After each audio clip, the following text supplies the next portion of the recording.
Hola, buenas tardes, mi nombre es Eliet y este es mi foro video. Bueno, comenzamos primeramente con la atresia intestinal. Esta va a ser una condición congénita que se va a basar en la obstrucción total del intestino. Esta va a causar una obstrucción al momento del paso intestinal y se va a dar mayormente en el intestino delgado. Dentro de las manifestaciones clínicas tenemos incapacidad para defecar, distensión abdominal, vómito verdoso y deshidratación. Ahora seguimos con el ano imperforado. Esta va a ser una condición congénita que se va a dar por una malformación del ano, el cual va a evitar la eliminación de la S. Este se va a caracterizar por una ausencia del orificio anal, fístulas o estenosis anal. Entre algunas manifestaciones clínicas tenemos distensión abdominal, S en lugares extraños, vómitos o incapacidad para defecar, especialmente en los niños entre las 24 y 48 horas de nacido. Seguimos con estenosis, que más que todo va a ser una forma incompleta de la atresia, donde el calibre de la luz va a estar disminuido, por ende va a haber una obstrucción, la cual puede ser parcial o completa, y más que todo se da frecuentemente en el duodeno. Dentro de sus manifestaciones clínicas tenemos lesiones cáusticas y reflujo gastroesofágico crónico. Bueno, ahora seguimos con onfalocele, que más que todo va a ser una patología congénita que va a tratar de un defecto en la pared abdominal y por ende algunos órganos y algunas vísceras van a protruir en la zona periumbilical. Esto se va a dar más que todo en un niño de 4000. Entre sus manifestaciones clínicas tenemos que esta va a estar cubierta por una pequeña membrana, lo cual va a ser lo único que lo va a proteger.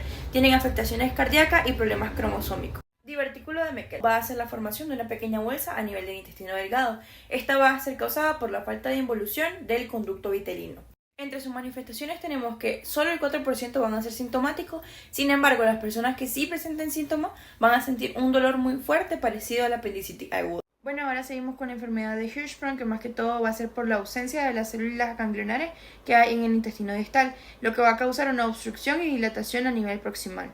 Entre sus manifestaciones clínicas tenemos distensión abdominal, vómitos verdosos o biliosos, falta de crecimiento y la ausencia del primer depósito de S en niños.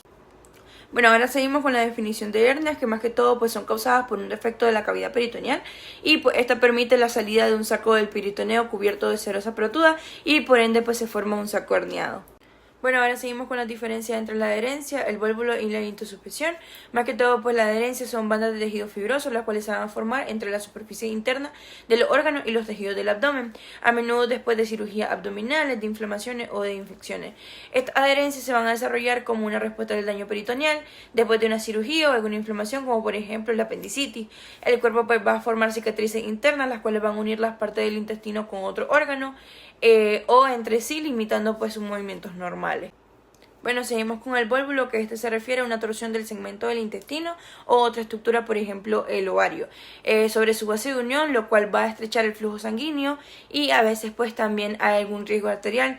Estos vólvulos pues van a afectar al intestino delgado con más frecuencia y muy rara vez en el sigmoide. Estos pueden seguirse de una obstrucción o algún infarto intestinal.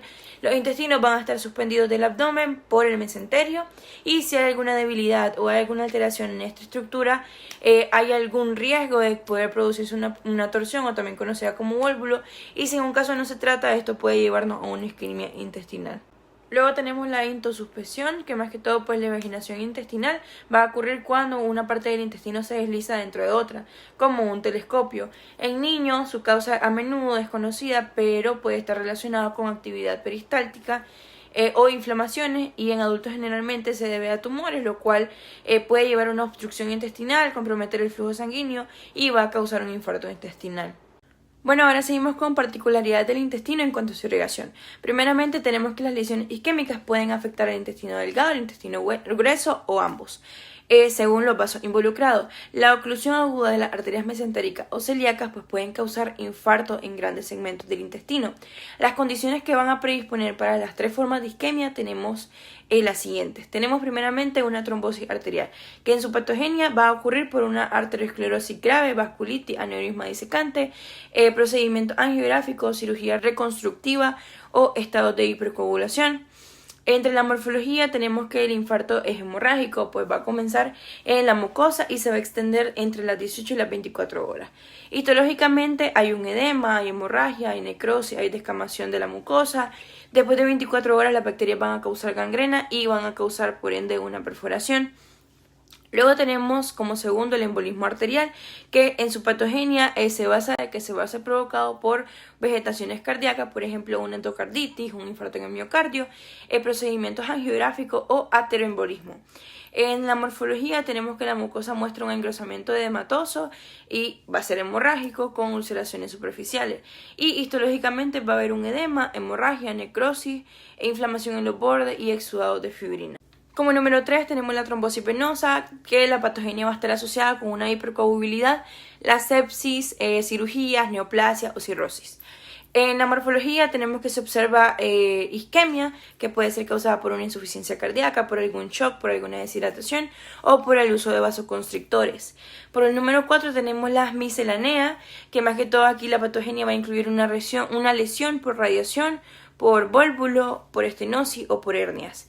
Y por último, su morfología, pues el dolor va a aparecer más súbitamente en el embolismo mesentérico que en las trombosis arterialo-venosas, y la isquemia pues puede causar una distensión abdominal inexplicada o hemorragia gastrointestinal.